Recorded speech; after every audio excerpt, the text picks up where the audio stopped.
The world's most hated fish is not a shark, a lionfish, or a catfish. No, this fish is way worse, but instead of telling you, I'm going to take you underwater and show you through the eyes of a spearfisherman. Spearfishing is like hunting and fishing combined. My two favorite things mixed into one extremely dangerous sport. We go underwater and hunt down a single fish so that we can bring back dinner for our friends and family. We love our fish, like cobia. Here's a 61 pounder my buddy shot in Louisiana. And it is a cobia that is swimming with a squad of eagle rays. There's just one problem. This guy right here. I introduced to you the infamous Goliath grouper, also known as a Jewfish. They've taken a lot of fish from us over the years, but this cobia was at least 20 pounds and there was no way he would try and eat it, right? Wrong. The second my friend shoots his spear gun, the grouper's on him like a hobo on a hot dog, and like the kooks on camera we are, the line that connects the spear to the reel is tangled in the bands. Second shot! Which means my friend is going to have to let go of the spear gun or drown. I just happen to already be on a dive when I see another grouper try and take his fish. I swim over to see if I can help put a second shot in this fish.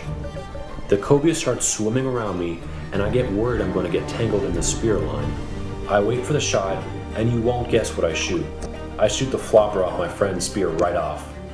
The flopper is this little piece of metal that keeps the shaft from sliding out of the fish.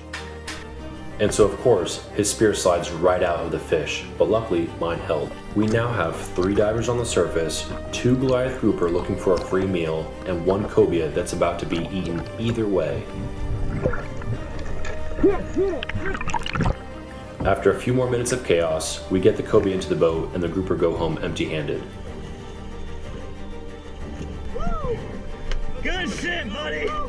Good shit! Another added danger of spearfishing is the excess line that floats around you when you're dealing with a big fish.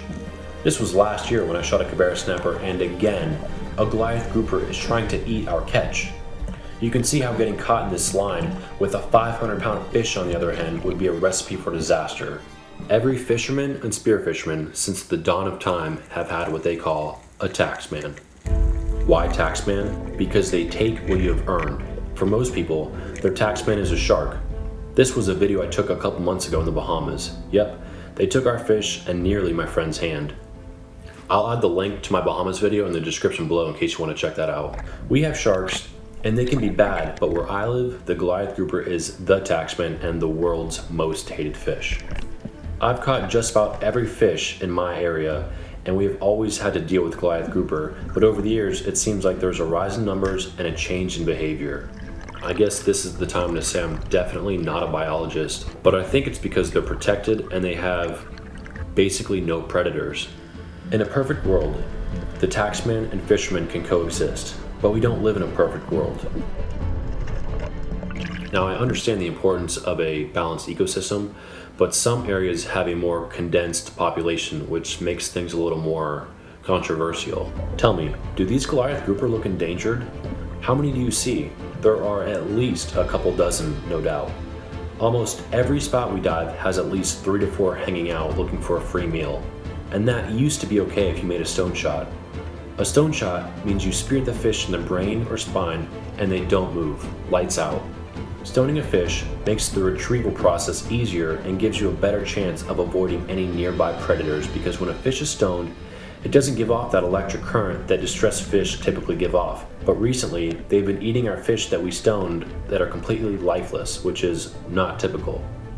And if a taxman eats your fish, whether you're fishing or spearfishing, and you don't have the right gear, you're going to be out of luck. If you're spearfishing, you either have to let go of your expensive spear gun or drown. Besides losing fish and thousands of dollars in lost gear, there is something frustrating about the fact they are endangered. However, the Fish and Wildlife Conservation has recently allowed a lottery-based tag to allow the harvest of Goliath grouper. I think if you win the lottery, you have to pay $200 to get the tag, and you can only keep a 24 to 36 inch Goliath grouper, which is like that to that. So that's a really small slot considering every Goliath grouper we see is well over 60 inches and hundreds of pounds.